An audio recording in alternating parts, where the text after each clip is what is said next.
안녕하세요. 슬로푸드 문화원 교육연구팀장 맡고 있는 남윤미입니다.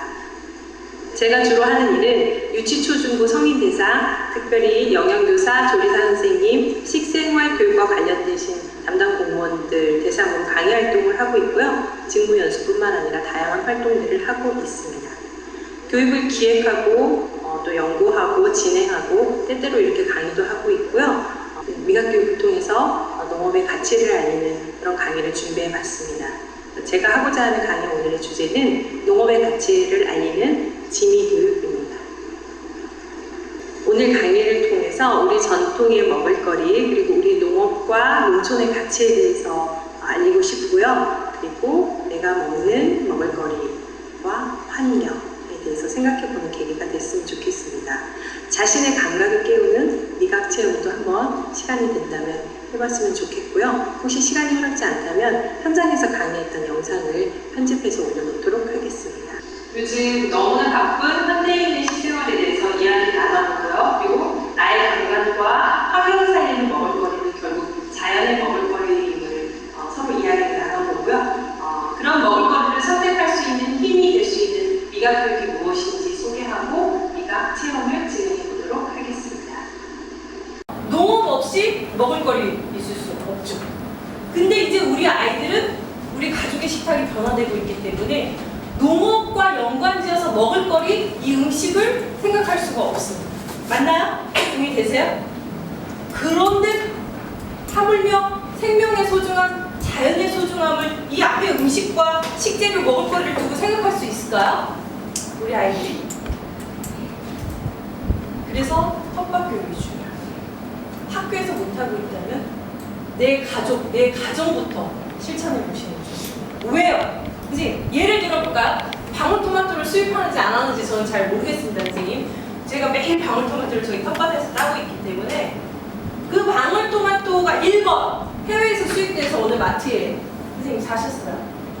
2번 그냥 우리 농산물인데 마트에서 사셨습니다. 2번 3번 친환경 내지는 자연의 순리대로 키운 생육에서 샀어요. 3번 4번 내가 정성껏 우리 텃밭에서 키웠습니다. 1, 2, 3, 4번 중에 어떤 방울토마토가 제일 맛있죠? 4번 아니신 분. 잘 아시는데 사실 그렇게 하기 어렵죠. 그렇죠. 그래서 사실 가장 내 감각이 깨어 있으면 맛있는 깨끗한 식재료, 맛있는 음식을 선택할 힘이 나에게 있습니다. 스스로에게 있어요. 그런가요? 네. 그게 중요하다는 걸 알려주는 게 미각교육. 나는 학교에서 일식 외에 뭐 석식도 제공한다, 일식 이상 제공하는 학교. 오, 선생님 몇 개? 6개요. 네, 있으시네요. 더 고민이 많으시겠습니다. 알겠습니다. 대략 선생님들의 식생활에 대해서 이야기를 해봤고요. 또 있습니다. 질문. 일주일에 한 번 이상 외식을 한다. 없습니까? 진짜로요? 손 번쩍 드세요.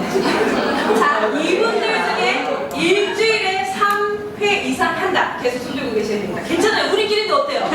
우리끼리인데. 뭐, 외식 많이 하면 영양선생님 하지 말라는 거 없습니까? 손 드세요. 3번 이상. 2분밖에 없으니까 솔직하신 두 분한테 박수. 네. 자, 무엇을 드시는지 궁금해서 여쭤보세요. 주로 뭘 드시러 가세요? 면류. 네. 또요? 밥. 피자. 좋습니다. 쌤은요? 국밥. 누가 좋아하시는 메뉴세요? 선생님 좋아하는 메뉴로. 저도 너무 힘들 때는 어쩔 수 없어요. 그리고 너무 바쁠 때나. 그쵸? 대략 선생님들의 식생활에 대해서 파악이 됐습니다. 농업의 가치를 알리는 미각교육에 대해서 이야기해보도록 하겠습니다. 자, 들어보실 텐데요. 슬로푸드 하면 뭐가 떠오르세요? 네? 된장! 좋습니다. 또요? 고추장! 네.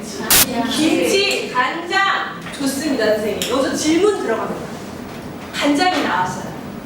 요즘 농촌의 평균 연령 얼마나 되죠? 70. 네. 70, 60, 70이면 청년에 들어가시네요. 부인의 관계라. 실제가 그렇답니다. 현장에 가. 그 제초제라고 하셨는데 그분들이 젊은 사람들이 다 농촌을 떠나다 보니 어쩔 수 없이 밭농사를 1인당 지어야 되는 농토가 많다고 가정을 하고 그분들이 농약과 제초제 없이 농사를 짓기가 쉬울까요? 간장을 예를 들 때 콩, 메주를 만드는 노란콩 아시죠? 그 콩을 농사 짓습니다. 그 콩을 너무 힘드니까 어쩔 수 없이 농약과 제초제를 막 사용했어요. 그 콩을 수확해서 장을 담갔습니다. 정월장이든 뭐 2월장이든 담으셔서 일정 기간 시일이 지나서 장가르기를 했어요. 된장, 간장 나오겠죠. 네. 그리고 된장, 그 된장 엄밀히 말해서 슬로푸드일까요? 웰빙 음식 될 수 있나요? 오, 지금 너무 고민스럽다. 왜요? 마트에 가면 그보다 더한 게 있어요. 무슨 고추장이라고 하는데 그 고추장, 고춧가루가 100% 이용돼서 만들었나요? 간장? 뭘로 하죠? 대두담배 쓰잖아요. 그치? 고민이 되기 시작했습니다. 자, 슬로푸드에서 중요하게 생각하는 철학이 굿, 클린, 페어예요. 맛도 좋고 품질도 좋고 깨끗해야 되는데 나만 좋은 게 아니라 땅에도 자연에도 깨끗해야 된다. 그게 진정한 슬로푸드. 페어는 뭐죠? 자연과 생산자에게 정당한 대가를 지불하는 게 페어에 해당됩니다. 2009년도에 지정된 우리나라 식생활교육지원법의 중요한 철학 세 가지는 환경, 건강, 배려예요. 보이시죠? 네. 일맥상통합니다. 슬로푸드 운동은 1986년 이태리에서 시작됐어요. 우리나라의 생명운동도 같은 해에 시작됐습니다. 아마 전 세계적으로 1986년 이쪽 저쪽이 신자본주의에 반대했어요. 왜? 그전에는 먹고 사는 게 바빴어요. 배불리 먹는 게 관건이었는데 그 시대 이후부터 뭐죠? 잘 먹는 걸 고민하기 시작했습니다. 어떻게 먹느냐가 중요해지기 시작합니다. 그래서 잘 먹으려고 하다 보니 이런 운동이 생겨났습니다. 우리나라의 한살림 운동도 1986년도에 시작했고 우리나라 식생활교육법에서도 철학을 같이 하는 환경, 건강, 배려도 같은 맥락에서 이 운동이 진행된다고 보시면 됩니다. 제가 자연과 생산자에게 정당한 대가를 지불하는 게 페어, 또 우리말로 하면 배려에 해당된다고 말씀을 드렸는데 이런 거예요. 아이들 급식, 배식하다 보면 좋은 반찬, 고기 반찬 나올 때 어떻죠, 아이들? 많이 막 가죠. 그래서 제가 사업을 해보니까 학교마다 2조각씩 가져가서 이렇게 써놓으셨어요. 지혜로우십니다. 네, 배려를 앞에 아이가 그 메시지를 보고라도 실천할 수 있게 해주셔야 되죠. 그런 게 없잖아요. 그럼 자기가 좋아하는 반찬, 때로는 편식하는 반찬 아예 안 가져갈 수도 있고 좋아하는 반찬은 더 많이 가져갈 수도 있죠. 한 반에 30명인데 한 아이가 다 가져가면 그게 배려인가요? 아니죠. 조금 더 자세히 설명을 드려보도록 하겠습니다. 선생님, 100반 1인분 얼마에 사서 드시나요? 네? 10,000원! 많이 안 먹고가 좀 비싸네요. 네. 7,000원. 네? 7,000원. 제가 강진에도 강의 가고 뭐 지역 다 다닙니다. 금산도 다니고요. 보통 5,000원, 6,000원, 7,000원인데 평균 한 7,000원 정도 되는 거예요. 10,000원, 12,000원 말씀하시는 분도 있거든요. 근데 대략 한 7,000원 정도가 평균. 스파게티 1인분 얼마죠, 지금? 네? 이거 바로 나오시네요. 100반은 안 사 드시고 스파게티 자주 사서 드시나요? 네? 12,000원. 네, 이것도 비슷해요. 강원도 가도 강릉 가서 물어봤더니 똑같아요. 100반 7,000원, 스파게티 12,000원이에요. 평균 제가 그래서 그냥 제가 강의하러 갔을 때 제 평균으로 100반은 7,000원, 스파게티는 한 12,000원 정도 되는 것 같습니다. 100반 내가 사서 즐겨 드시는 100반의 이 식탁을 한번 떠올려 보시면서 눈을 감으셔도 좋아요. 거기에 들어간 식재료, 종류, 양, 그 식재료들이 자라는데 자연의 힘, 농부의 정성과 노력. 집에서 내가 요리한다고 생각하시면 나의 정성과 노력. 어디서 사서 드신다면 그분들의 정성과 노력을 떠올리시고요. 스파게티 1인분 떠오르셨죠? 나는 까르보나라일 수도 있고 물물 스파게티 좋습니다. 거기에 들어간 식재료의 종류들을 떠올리시고 그 스파게티를 떠올리시면서 식재료의 종류, 그 식재료들이 자라는데 자연의 힘 똑같습니다. 농부의 노력, 유통업자들의 수고도 있겠죠. 많은 분들의 노력, 그리고 요리하신 분들의 정성과 사랑까지 떠올려 보시겠습니다. 자, 어느 쪽이 비싸야 되죠? 백발. 이게 좀 대답하기 시간이 걸리는 질문이 아니죠? 네. 백반 맞습니까? 네. 그럼 오늘부터 외식 하실 때, 백반 드실 때는 한 2만 원씩 턱 놓고 와야 되나요? 그러기 쉽지 않죠? 내가 먹는 음식, 그 식재료가 자라는데 자연에게 정당한 대가를 지불하셔야 되고, 역시 생산자에게도 정당한 대가. 또 아이들이나 부모나 떡, 오늘 아침에 떡을 준비했어요. 저희 영양사 선생님이 오셨다고 했잖아요. 그랬더니 한 분이 막 수북히 담아가십니다. 그리고 저렇게 먹어도 되나? 한 10분이 막 수북히 담아가기 시작하셨어요. 제가 볼 때 35분이 나눠 드시기에는 그렇게 가져가시면 안 돼요. 네. 그래요. 네. 배려라는 건 그런 거잖아요. 자연에 대한 고마움. 생산자들에게 정당한 대가. 배려. 페어도 잘 생각하셔야 돼요. 식생활 교육에서 아주 저는 핵심이 이 페어, 배려에 있지 않을까 싶고요. 결국 농업의 가치를 알면 누구나 또 실천하실 수 있는 부분이 아닌가 싶습니다. 저희가 하고 있는 이런 교육이나 운동, 이런 활동도 하고 있고요. 전 세계 160여 개국이 같이 하고 있습니다. 관계 공동체는 이런 겁니다, 선생님. 이따가 보여드릴 텐데요. 진주에 우리나라 토종밀 안진뱅이 밀이 있어요. 그거를 지켜내시려고 하시는 분들을 지원하는 일들을 하고 있습니다. 저희가 슬로푸드 운동 미각 교육을 통해서 하려고 하는 게 무엇이냐? 앞에 계시는 선생님들 읽어주시겠어요? 소비자는 뭐라고 되어 있죠? 공동생산자. 이게 무슨 말일까요? 한번 추측해볼까요? 소비자가 공동생산자다.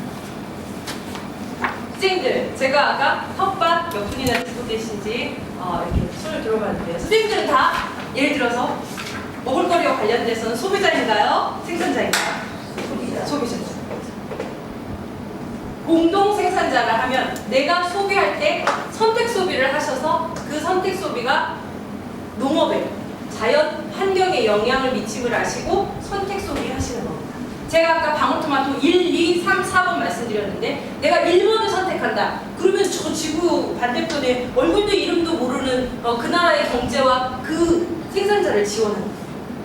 내가 3번을 선택해서 드셨다. 그러면 우리나라 유기농, 친환경, 우리나라에서 농업의 가치를 알고 그걸 지켜내시는 생산자들을 지원하는 소비를 하시는 겁니다.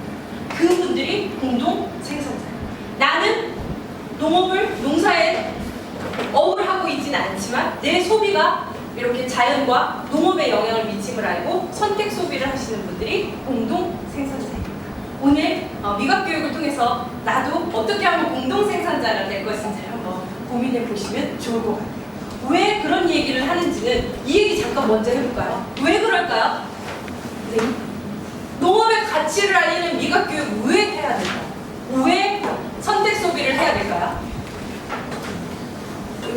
현대인들 식생, 글로벌 푸드. 우리나라 쌀을 포함한 식량 자급률이 몇 프로나 되죠, 선생님? 제 원고 보실 필요 없습니다. 거기 별반. 강의 듣고 나면 한 10분이면 읽으실 원고. 21%, 25% 좋습니다. 관심이 있으십니다. 쌀을 포함한 우리나라 식량 자급률은 평균 25%입니다. 조사 발표하는 기간마다 조금씩 달라요. 어디는 22.6%, 어디는 27%, 이렇게 그때그때 조금씩 다른데 지금 평균은 사실 25%보다 좀 낮다고 보고 있거든요. 근데 그냥 계산하기 쉽게 25%라고 얘기하겠습니다. 하루 3끼 드시죠? 더 드시는 분 계실 것 같습니다. 네. 하루 3끼를, 한 끼를 몇 프로라고 볼 수 있을까요? 그럼 하루 3끼가 100%라면 한 끼는? 네. 이렇게 무식하게 계산할 일은 없겠지만 식량 자급률이 쌀을 포함해서 25%라고 그랬는데 한 끼는 33.333% 되겠죠, 선생님? 한 끼 드시다가 배부르시기 전에 숟가락 놓으셔야 돼요. 식량 자급률로만 따진다. 오늘부터 한 끼만 드시겠습니까? 네. 쌀을 빼보겠습니다, 선생님. 우리 식탁에 쌀을 뺀 식량 자급률은 몇 프로일까요? 주곡을 뺀. 10%? 네. 더 되죠. 쌀만 따지면 식량 자금이 더 됩니다. 쌀로 따지면 100% 될 거라고 생각하시는 분도 계시는데 그 정도 되지 않아요. 제가 정확한 수치는 잊었지만 네 쌀을 뺀 식량 자금이 5%밖에 안 되는 거예요. 내 식탁에 네, 이렇게 밥상에 주식이 되는 걸 딱 빼고 나면 95%가 수입 농수축산물입니다. 누가 생산하는지 모르는 글로벌 푸드예요.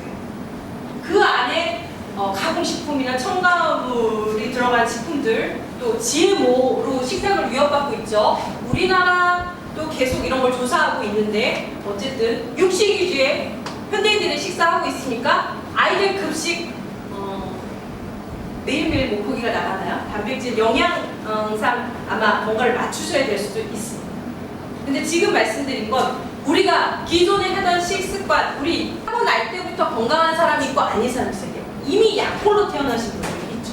환경적인 요인, 내가 막 그 환경 뭐라 그러지? 호르몬이 막 잔뜩 분비돼요.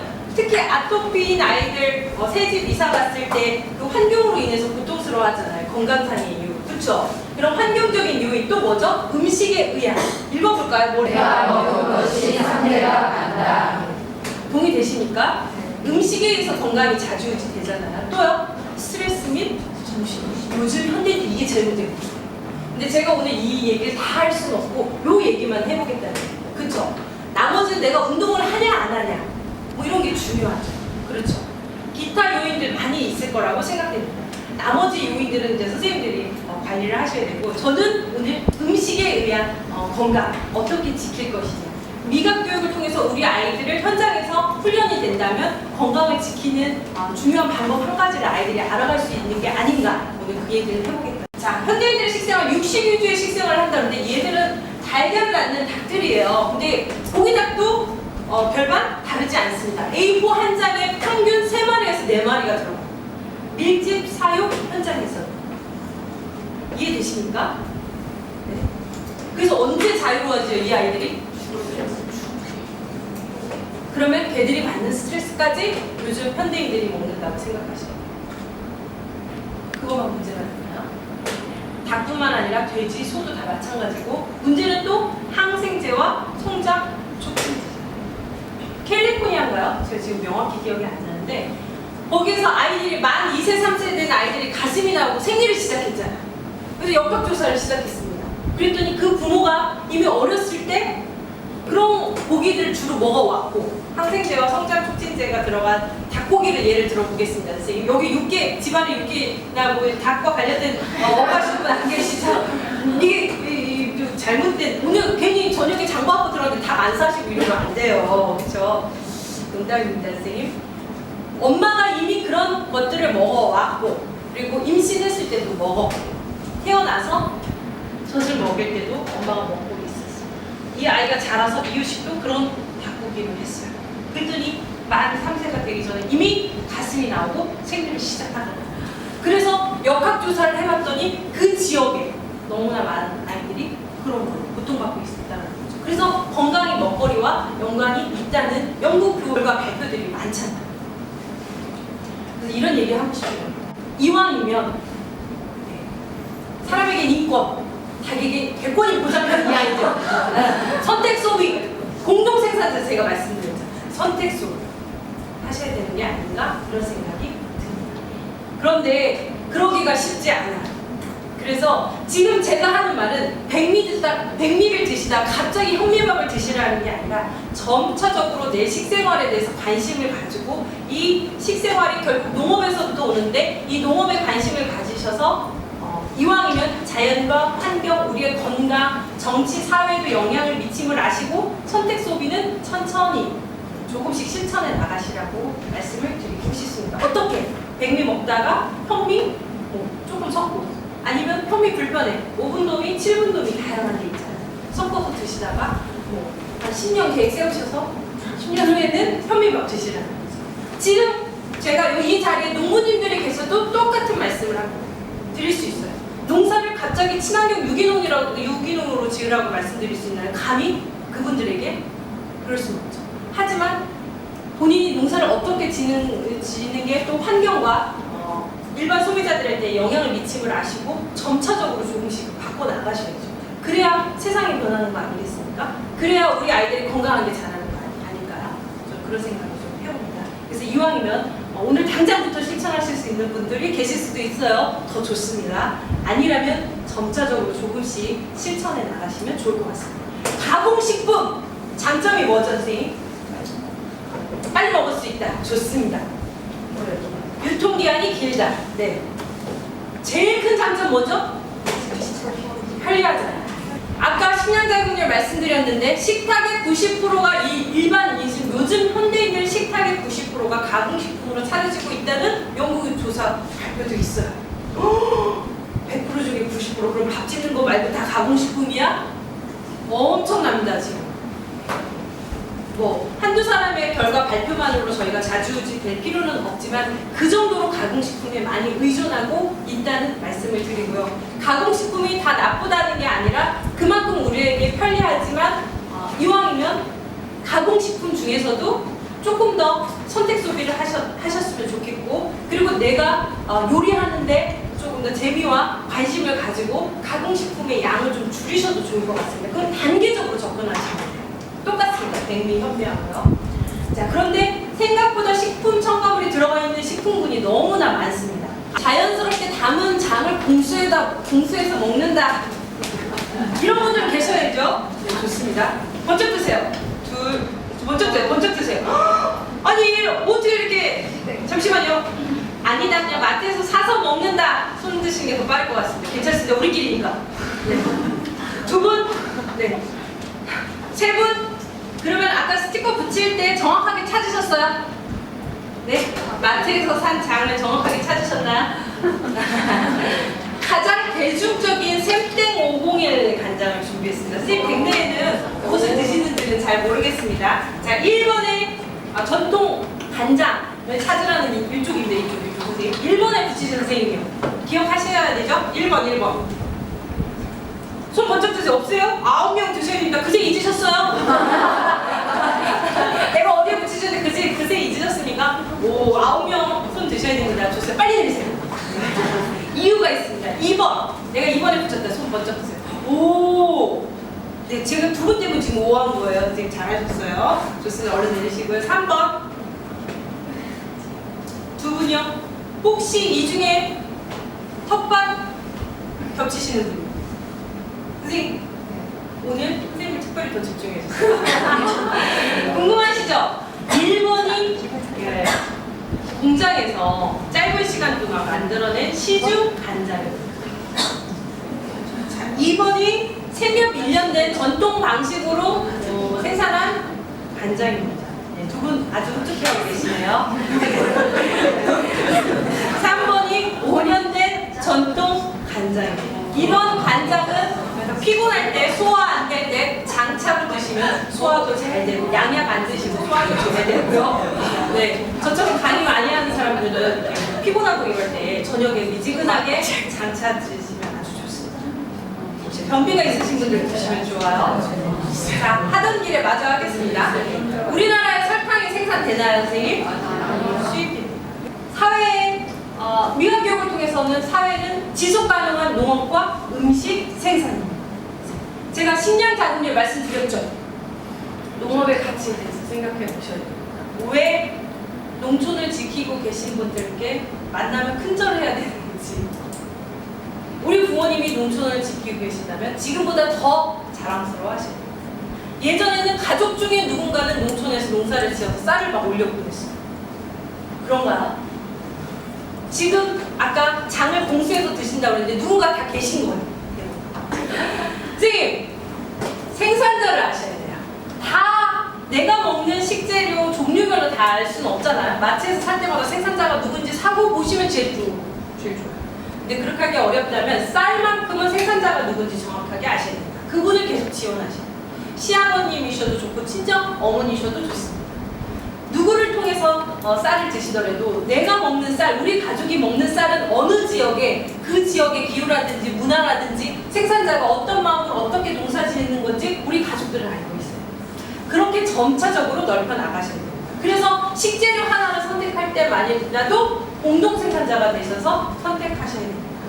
어떻게 해요? 그거 어떻게 일일이 알라는 거야?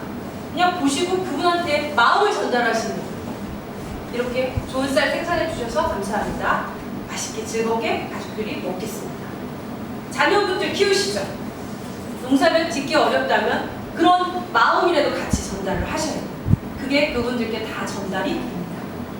지구 반대편에 누군가에도 다 그것들이 전달이 돼요.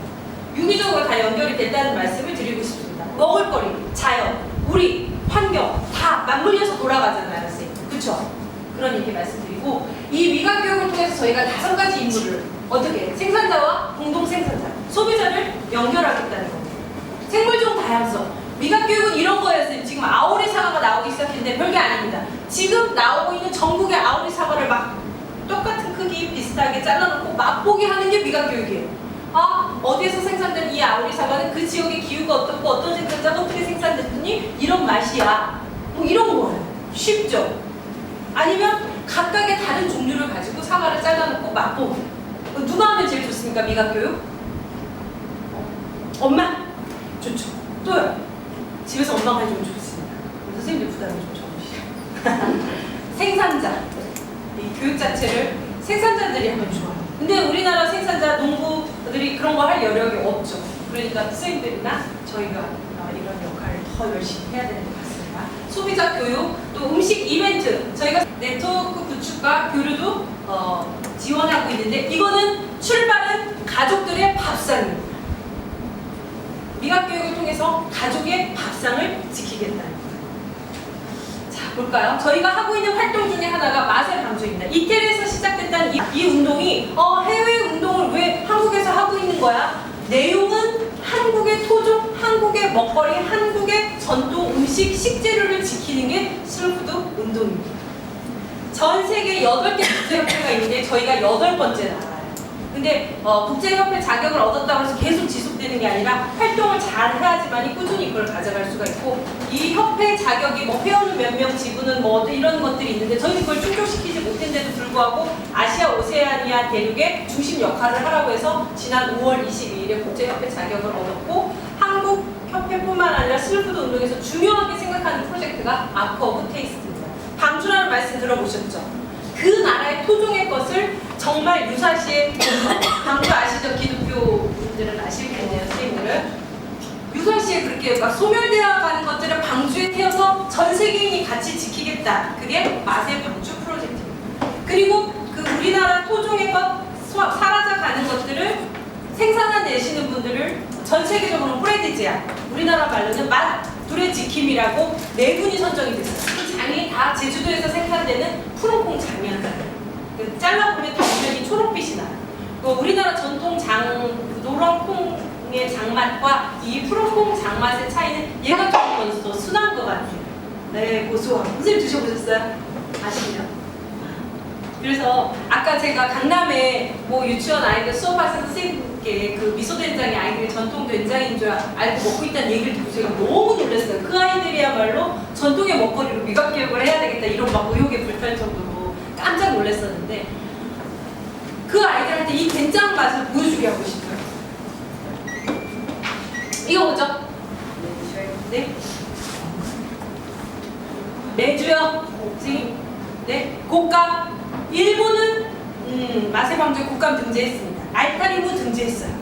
이 맛의 방주에 등재하는 게 어렵지가 않습니다. 아까 장 공수해서 드신다고 했는데 그 지역의 농촌에 사시는 분들께 우리나라의 토종 먹거리면 식재료뿐만 아니라 가공식품, 음식도 됩니다. 다 등재할 수가 있어요. 어렵지 않고요. A4 한 장 생산자가 작성하셔도 되는데 사무국에 연락해서 저희가 작성해 드릴 수도 있어요. 그래서 가까이 뭔가를 생산하는 내고 계시는 분들, 토종의 먹거리를 지키고 계신 분들이 계시면 맛의 방주에 등재할 수 있도록 해주세요. 일본은 알타리무도 등재했어요. 얘는 곶감 아닙니다. 뭐죠? 엽전 모양 비슷한 거예요, 선생님? 돈차. 장흥의 돈차. 우리나라 불교 문화 꺼낼 때 차 문화가 엄청 발달했어요. 이 형식대로 그대로 만드는 차 제법이 중국, 일본, 우리나라밖에 없는데 지금은 우리나라만 이걸 지속적으로 생산하고 있다는 거예요. 그래서 중국에서조차 너희들의 이 차 문화를 잘 지켜 나갔으면 좋겠다. 그런데 우리가 몰라요. 저도 얘들이 등재되기 전까지는 잘 몰랐어요. 그래서 오늘 미각 수업인데도 불구하고 선생님들이 좀 아셨으면 좋겠어서 좀 보여드리고요. 이러한 것들이 맛의 방주에 등재되어 있지는 않지만 정부 기관이나 선생님들이 관심을 가지고 우리 아이들이 커가면서 농업에 관심을 가지고 이런 거를 발굴해내고 지켜나가는데 일조를 했으면 좋겠어요. 어떻게? 미각이 깨어있어서. 질문을 아이들한테 했습니다. 어린 아이들. 말로 표현하기 어려워. 그래, 그러면 너네 그림으로 그려봐. 됐어요. 볼까요? 예생이 최고의 음식! 네네. 네, 이건 뭐죠? 별반 되지 않습니다, 선생님. 네. 이거 뭐죠? 네. 내 생애 최고의 음식 도시 아이들은 이렇습니다. 더 볼까요? 이 아이 보고 제가 깜짝 뭔가 나오겠다. 그때 얘기를 들어보니 어디 생일 자체에 가가지고 먹었던 음식들이에요. 선생님이 엄마가 콜라 만들어줬나요? 꼭 엄마 아니어도 돼요. 어른들이 콜라 만들어줬나요? 내 생애 최고의 음식 다 돈을 주고 사 먹는 음식들입니다. 얘 보면 깜짝 놀라시죠? 이렇게 박장대소 하는 그룹 처음입니다. 다 어르셨어요, 대부분. 헐! 뭐 이런 반응들이죠. 두 가지일 수 있어요. 집안의 어른이 너무 바쁘시거나 늘 요리할 때마다 뭔가 여유가 없었는데 계란 후라이 나를 위해서 해줄 때만큼 너무 행복하게 여유있게 후라이를 해줬을 수도 있어요, 선생님. 그런가요? 네? 아니면 난 정말 계란 후라이 너무 좋아해. 후라이 말고는 떠오르는 게 없어. 이럴 수도 있습니다. 네. 제가 얘 때문에 전국에 그냥 오라는 데를 다 가네요. 좀 우울했어요. 선생님도 여러 가지 복합적인 생각이 드시죠? 그래서 식생활 교육, 미각 교육이 필요합니다. 미각 교육은 핵심은 우리 가족의 밥상 문화부터 살려내시는 거고, 식재료를 따지자면 텃밭 아니면 우리나라 국산 식재료, 제철 식재료가 미각 교육의 출발입니다. 한번 보시게요. 식생활 교육 꾸준히 열심히 잘 하고 있어요. 선생님 연령에 맞는 것들을 학교에서 이렇게 하셨을 거예요. 꼭 배우셨을 거예요. 그런가요? 네. 저 때는 이런 거 전통 음식을 요리 실습했습니다.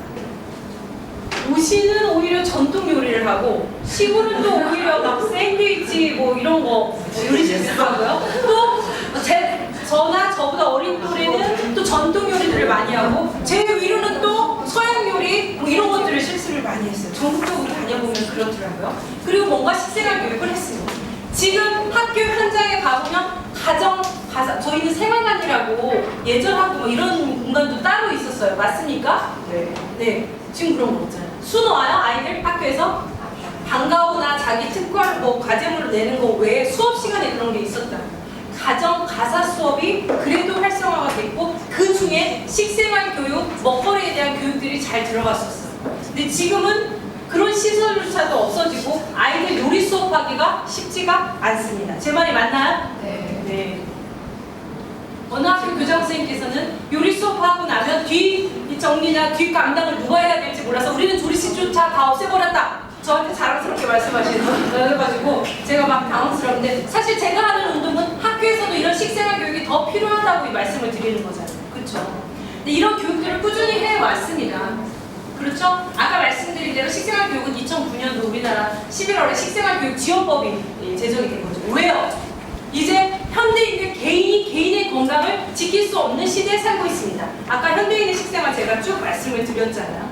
밖에서 사 먹는 우리 아이들이 용돈이 있어서 자유롭게 사 먹는 음식들을 부모의 마음으로 봤을 때 그게 안전한 선택인지 건강한 선택인지 맛있는 선택인지 이제 장담하지 못한다는 거죠. 저 어릴 때 간식은 집에서 소풍 때 달걀 삶아서 소풍 가고 이랬는데 요즘 아이들 소풍 표현이 이게 맞나요? 체험학습 할 때 뭐 가지고 가죠?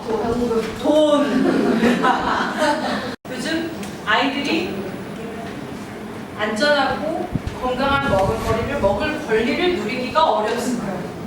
그래서 미각 교육을 하는 거예요. 왜? 미각 교육을 통해서 감각이 깨어있으면 깨끗한 먹거리, 좋은 먹거리를 선택할 힘이 스스로에게 있습니다. 어떻게 먹어야 되는지를 알기 때문에 무분별한 음식 섭취를 하지 않습니다.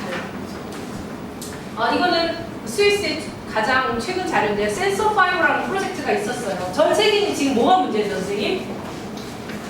비만입니다. 서구식 식생활을 하는 사람들의 가장 큰 문제는 비만인데 우리나라도 지금 이런 비만 환자들이 늘고 있는데 이 센서5라서 미각교육 단계별 4에서 12세까지 교육까지 단계적 미각 교육을 받은 아이들이 비만율이 이렇게 낮다는 거죠. 아시겠죠? 그러니까 미각 교육이 유럽에선 붐이에요. 근데 중요한 게 뭐죠? 비만만 낮으면 이게 다 막 찬성하고 열심히 하라고 할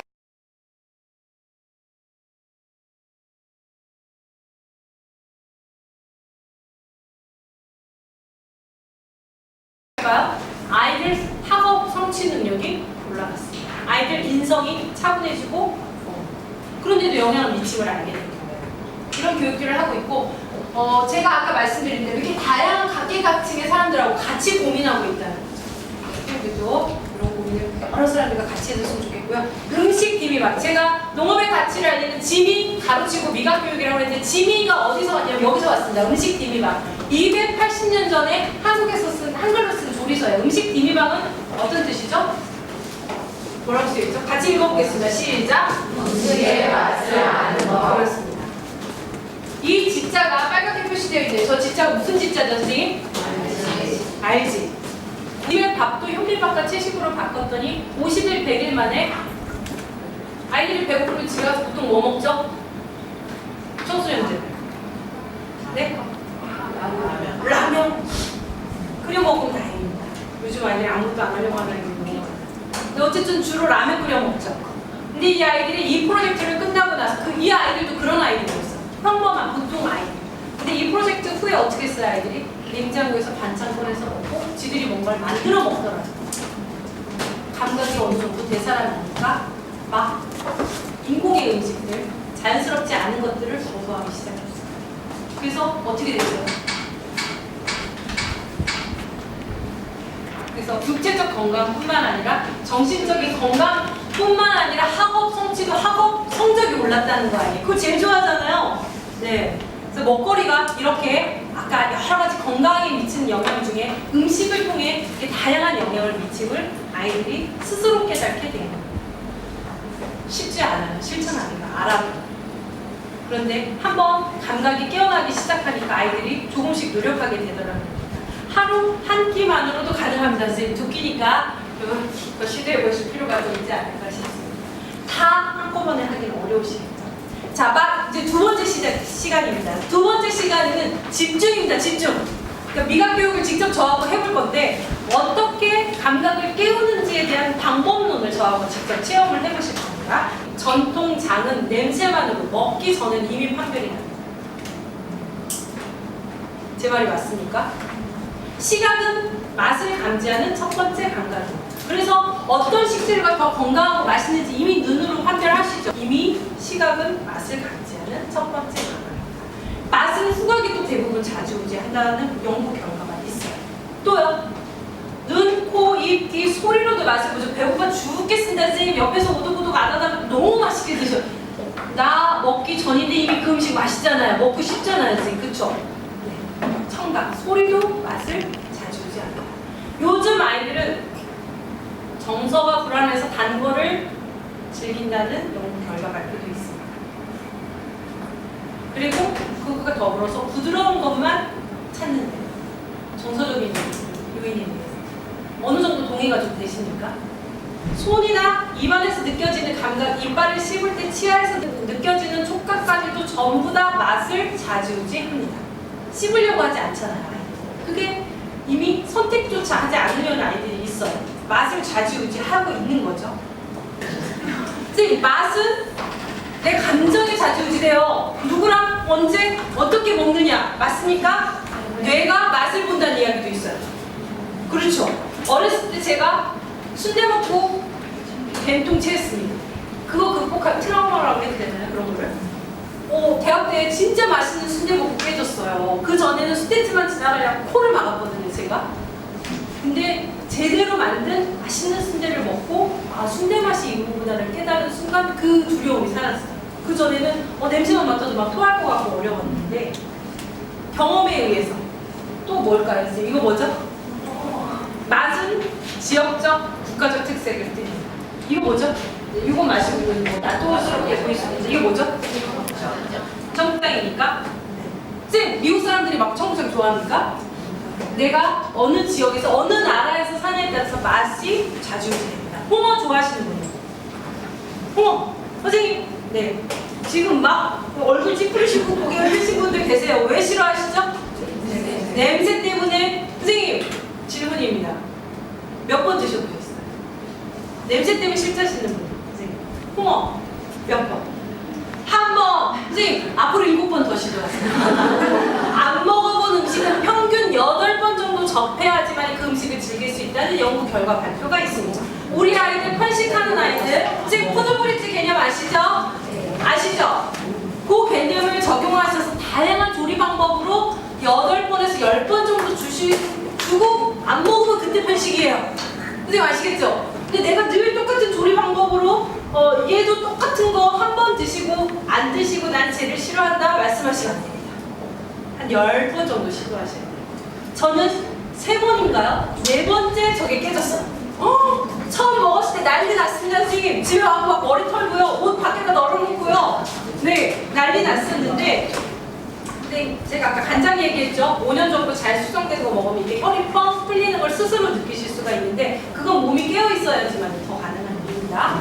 근데 홍어를 먹고 제가 술도 좋아해요. 근데 술 이미 마시기 전에 제가 막걸리 먹었을 때 술 때문에 그런 거 없다 이랬을 때 혼자 마시죠, 혼자. 그런 거 되게 좋아합니다, 선생님. 근데 막걸리 먹기 전에 이미 이걸 먹고 이게 뻥 뚫리는 기분을 느꼈어요. 그리고 나중에 탕으로 저렇게 먹다가 이제 막걸리 아시죠? 그걸 먹었는데 이게 뻥 뚫려요. 제대로 삭힌 거는 이 혈이 도는 게 느껴지고 쏴. 그걸 어떻게 표현해야 될까요, 선생님? 8번, 10번 시도해보세요. 저희의 마음을 아실 겁니다. 제대로 발효된 전통 방식 그대로를 한번 즐겨보셨으면 좋겠고요. 아이들 편식하는 거는 그렇게 좀 시도해보시면 좋을 것 같고, 그래서 아이들이 싫다고 할 때는 다양한 조리법으로 다양하게 즐길 수 있도록 시도해 주시면 좋을 것 같습니다. 그래서 맛은 지역적 특색, 국가적 특색을 띈다. 왜? 전라도는 예 빠지면 잔치는 아닙니다. 늘 내가 어렸을 때부터 먹진 않았지만 눈으로 먹어왔어요. 냄새를 맡아왔어요. 그래서 내가 먹고 싶은 어느 순간에 자연스럽게 먹게 되는 겁니다. 이건 마찬가지입니다. 청국장. 늘 누군가 먹어왔고, 제가 청국장 어렸을 때 싫어한다고 했지만 엄마가 밥상에서 한 번씩 입에 또 넣어줬던 거예요. 즉 연어만 회개하는 게 아닙니다. 음식에 대한 기호, 선호, 음식을 즐길 수 있는 거는 회귀예요. 내가 어렸을 때 보아왔고 즐겨왔고 먹었던 거를 그 이후에 즐길 수가 있다는 겁니다. 아시겠죠? 자연을 소중하게 생각하고 감사하게 생각하고 생산자들에게 고마워하고 정당한 대가를 지불하게 하고 식재료 본연의 맛을 느끼는, 어떻게 오감을 총동원해서 먹는 교육이 미각교육입니다. 그걸 통해서 뭐 하겠다고 같이 읽어보겠습니다. 시작! 다양하고 지속 가능한 농업. 한 끼도 자급하지 못하는 우리나라의 상황입니다. 그래서 미각교육, 식생활교육을 통해서 우리 아이들이 농업과 관련된 직업을 가지고 농업과 관련되신 분들한테 더 여기서 말하는 농업은 1차 농수축산업 모두입니다. 저도 시골에서 자랐는데 저희 부모를 막 자랑스러워하지 못했어요. 근데 학교 제가 가고 싶은 공부나 하고 싶은 일을 부모님이 지원해주지 못했다면 저는 자랑스러워하지 못한 거 플러스 원망했을 수도 있고 미워했을 수도 있을 것 같아요. 근데 그렇게 잘하지는 않았어요. 하지만 자랑스러워하지 못했어요. 그래서 우리 아이들이 또 우리가 농촌에 계시는 분들을 감사히 여기고 자랑스러워하고 또 그것과 관련된 직업을 자신 있게 선택할 수 있고, 그래서 우리가 먹는 거의 가치를 조금 더 알 수 있다면 미각교육을 조금 더 열심히 해볼 수 있을 것 같습니다. 선생님. 자, 각각의 감각을 깨우는 시간을 가져볼게요. 맛도 약속이에요. 세계적인 대표적인 맛 5가지는 단맛, 쓴맛, 신맛, 짠맛, 감칠맛이 맨 마지막에 등재됐습니다. 일본의 한 학자가 단맛, 신맛, 쓴맛, 짠맛이 아닌 이 맛을 우마미 맛이라서 감칠맛이라고 등재를 했어요. 자, 이거 약속 안 잊어버리셨죠, 선생님? 뭐가 우리 셌어요. 자, 이렇게 하면 어떻게 하기로 했죠? 하던 거 다 멈추시고 저를 바라보시는 겁니다. 자, 전 세계 육미는 기름진 맛이야 라고 주장하고 있어요. 이해되시나요? 그만큼 현대인들이 기름기 있는 음식들을 많이 즐기고 있다는 거죠. 아니야. 육미는 베이컨 맛이야. 왜요? 육가공품을 너무 많이 즐기고 있습니다. 전 세계적으로 추세가 그렇다는 거죠. 그래서 그거는 등재하기 나름이고 대표적인 맛이 5가지고 그렇게 된다는 말씀을 드리는데 이런 게 있어요. 자연에서 온 식재료는 딱 단맛 하나만 있으니까 예를 들어서 꿀, 마스크바도 설탕, 여러 가지 단맛이 있을 텐데 오미자 어떻게 할 거예요? 오미자 한 가지 맛만 있나요? 아니죠. 아이들은 매운맛까지 잘 찾아내더라고요. 오미자는요. 말해주지 않아요. 자연에서 온 식재료는 다양한 맛들이 같이 있습니다. 알쏭달쏭 하세요. 네. 그러니까 한 번 맛보고 나서 한 번 더 맛보게 되고 집중하게 됩니까? 일상에 식사하실 때 지금처럼 혹시 밥 한 숟갈 한 땀 이렇게 쉽지 않으시죠? 일상에 식사하실 때 한 끼 식사 몇 분 만에 하시죠? 네? 10분이네요. 지금 방학이 아니었으면 5분은 나옵니다. 네. 여기서 선생님들 만나면 5분이요, 10분이요. 플러스 뭐 두세 시간 식사 시간 갖고 있다면 제일 부러워하는 직업군이 영양선생님들이세요. 이해됩니까? 근데 우리 아이들도 별반 다르지 않더라고요. 식생활 교육을 하러 가보면 식사 시간 다음에 운동장에서 만났어요. 점심시간에 오늘 뭐 먹었니? 아이들이 알까요? 몰라요. 방금 먹고 나와서 놀고 있는데 무엇을 먹었는지조차 모릅니다. 왜 이렇게 급히 먹었니? 그랬더니 급히 먹었대. 왜? 왜요? 놀 시간이 점심시간밖에 없대. 맞습니까? 뭐라 그러죠? 행동, 규칙 이런 것들이 좀 많이 무너진 거. 뭐죠? 핵심이? 천천히 꼭꼭 씹어 먹기. 어렵습니다. 5분 만에 먹는데 밥 한 공기인데 어떻게 미각 수업까지 전달할지가 저도 큰 고민입니다. 자, 못하신 분들 맞아 하셨죠? 궁금하잖아요. 1번 무슨 맛이죠? 신맛 맞습니까? 신맛 아니다. 근데 저희가 여기다 물을 더 탔어요. 신맛 아니다. 다 원액을 희석한 거거든요. 근데 저는 5가지를 소개했는데 한 가지만으로도 수업을 하셔도 돼요. 농도에 따라서 짠맛이 20%, 40%, 60% 물의 정도에 따라 달리하시면서 수업을 하실 수가 있는데 식초를 넣었습니다. 저희가 생협에서 판매되고 있는 식초인데 여기다 물을 많이 넣었으면 신맛이라고 안 하시는 분이 나와요. 단맛이요. 이렇게 하시는 분이 있어요. 감칠맛 아닌가요? 하시는 분들이 꼭 있습니다. 그럼 미각 수업은 선생님은 그렇게 느끼셨어요? 화분에 인정해 주면 돼요. 왜요? 사람의 감각의 발달 정도가 다릅니다.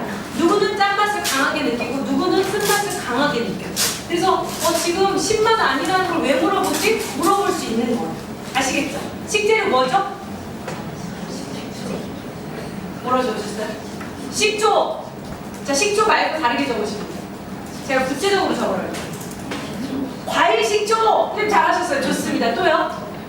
감식초 잘하셨어요. 아까 전에 도우미 역할 해주시기로 하시고 텃밭부터 손 드신 분들 다 어디 계시죠? 네. 오늘 지금 이 순간에 도우미가 되셔야 됩니다. 2배 사과식초.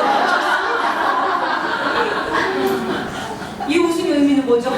아닐 거다. 생협의 2배 사과식초가 있는지 잘 모르겠고 시중의 메이커인 것 같습니다. 선생님. 다 생협 식재료를 이용해요. 이왕 미각 수업을 하실 때는 제철 식재료, 이왕이면 더 식재료 본연의 맛을 맛볼 수 있는 것들을 이용하시면 훨씬 좋습니다. 아니면 비교해서 맛보기, 아까 저희도 그렇게 이용했잖아요. 비교해서 맛보기 같은 걸 이용하시면 좋습니다. 이거는 제가 식초 가지고 만물 맛보기를 많이 해보니까 저도 감각이 깨어나긴 깨어나요. 그런데 아직 다 깨어나지 못했나요? 곡류 식초와 채소 과일 식초가 좀 다른 것만 알겠습니다. 선생님, 이거는 무슨 식초죠? 부러우시죠? 네, 이런 겁니다. 미각 교육은. 네. 내가 60세 식초 명인이에요. 다른 감각은 참 후져졌습니다. 살다 보니 식초에 있어서만큼은 귀신같이 찾아내요. 왜요? 식초를 통해서 계속 감각 훈련을 해요. 조향사가 처음부터 향을 잘 구별해서 조향사가 됐나요? 아닙니다. 연구 결과 발표가 있어요. 평범한 사람들이 조향사가 되는데 조향사 직업을 통해서 후각이 더 발달되더라고요. 아시겠죠? 감각을 쓰면 쓸수록 발달되고. 자, 2번째는 무슨 맛이죠?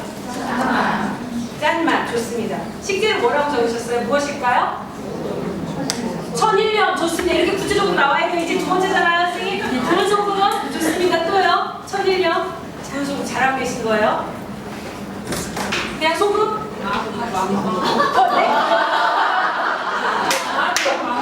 마타 왕소금 비슷한 지역입니다. 선생님 잘하셨어요.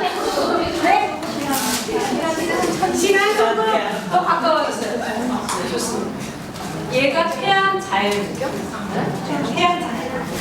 네. 이게 조금 더 연하게 타졌는데요. 조금 물의 농도를 줄였다면 제가 말씀드린 감칠맛도 느끼실 수 있어요. 어떠셨어요? 네? 다시마 맛 나셨어요, 선생님? 보세요. 다시마 맛 났다시요. 그죠? 감칠맛도 느끼실 수 있습니다. 감칠맛. 내가 맞물릴 때 이런 걸 쓴다 이런 거에 의존하지 마시고 맛을 본 거에만 집중하셔서 식재료 무엇을 썼는지 찾아보겠습니다. 다시마, 멸치, 양파, 액젓. 네, 좋습니다. 또요. 대파. 딩동댕 쌤. 네, 파도 있었습니다. 다시 맛보세요. 양파. 필리핀의 설탕 원당 이름이 마스코바도입니다, 선생님. 미네랄과 섬유질 각종 영양 미네랄이 다 살아있는 거죠. 얘를 적당히 가공하면 얘입니다. 아시겠죠? 네. 얘부터 몸에 첨가물을 이식해요. 가공해서 단맛만 남아있습니다. 여기에 첨가물 중에 색소를 넣어서 적당히 이렇게 색깔 내는 아이는 이 아이의 보방. 아까 간장도 보셨죠? 그리고 그거보다 더 얘의 보방. 선생님 혹시 효소라고 하나요? 이런 거 담아 드시는데 여기 이후부터는 한번 건강상 그걸 드신다면 한번 고민해 볼 필요가 있을 것 같습니다. 다섯 번째 단맛은 얘를 만약에 그냥 물에 타면 약간 쓴맛이 올라와요. 혹시 드시는 분이 계실 수도 있는데 다양한 맛이 단맛 외에 막 올라옵니다. 얘는 시각해 보겠습니다. 선생님 시각 어떤 색깔이 가장 맛있어 보이나요? 선택하시겠습니다. 각자 노트. 자, 미각 노트를 드린 이유는 조금 더 집중해 보자고 적어보시면 돼요. 노랑의 손들 체크하신 분 손 들어보실게요. 노랑. 여기 웬일입니까? 왜 안 안아주세요? 다시 한번 노랑 손주시고 왜 안 안아주세요?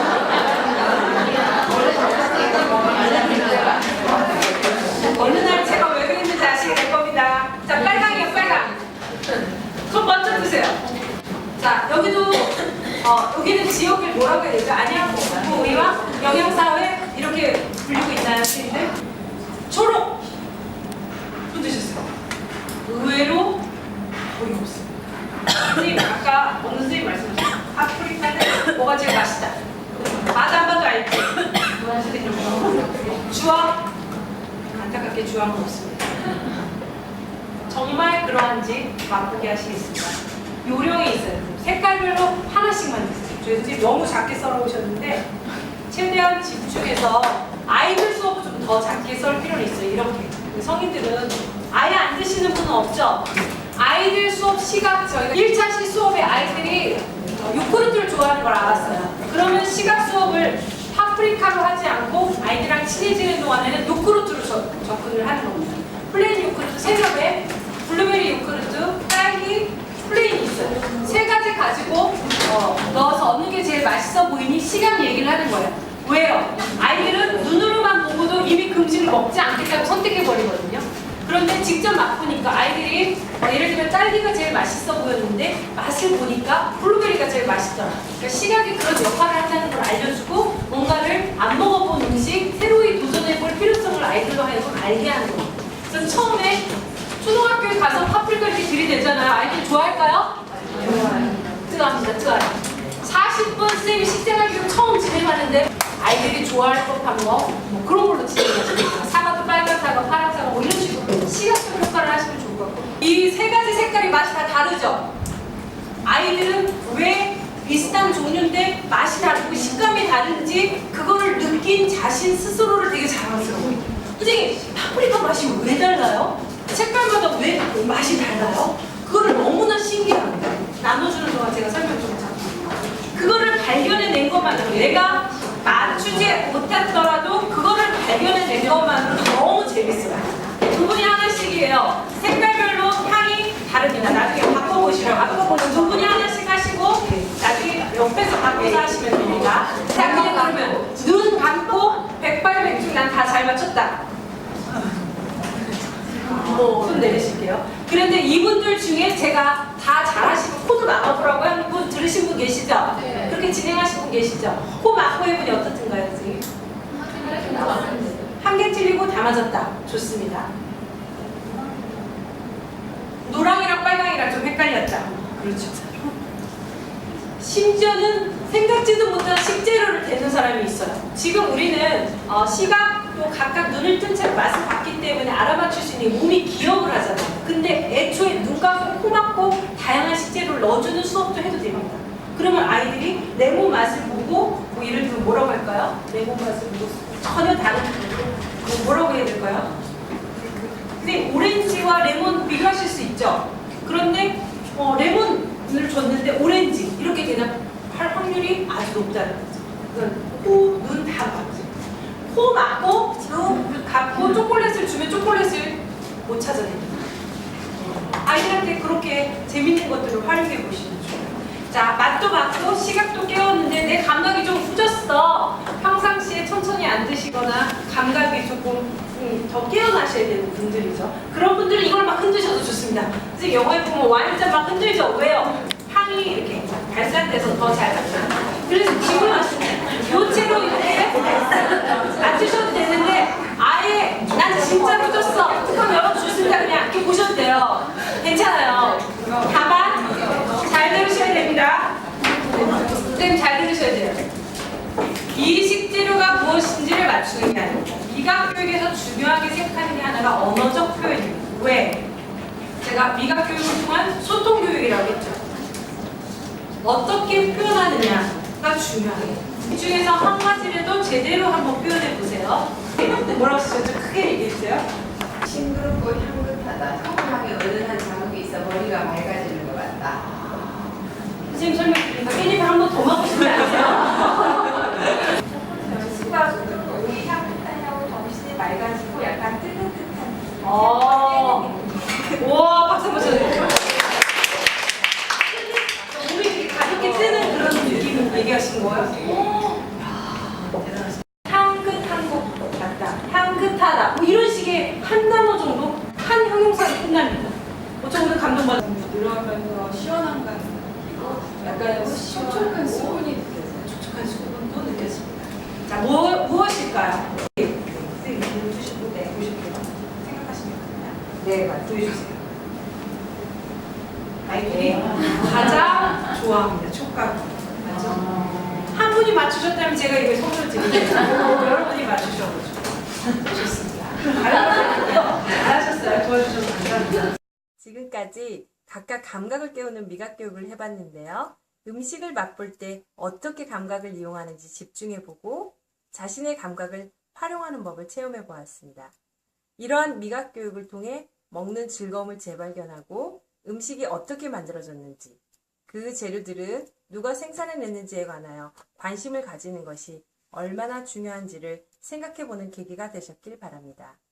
음식의 맛, 또 개인의 건강과 먹는 즐거움, 농업과 환경을 생각하는 즐거운 식생활을 하시기 바랍니다. 감사합니다.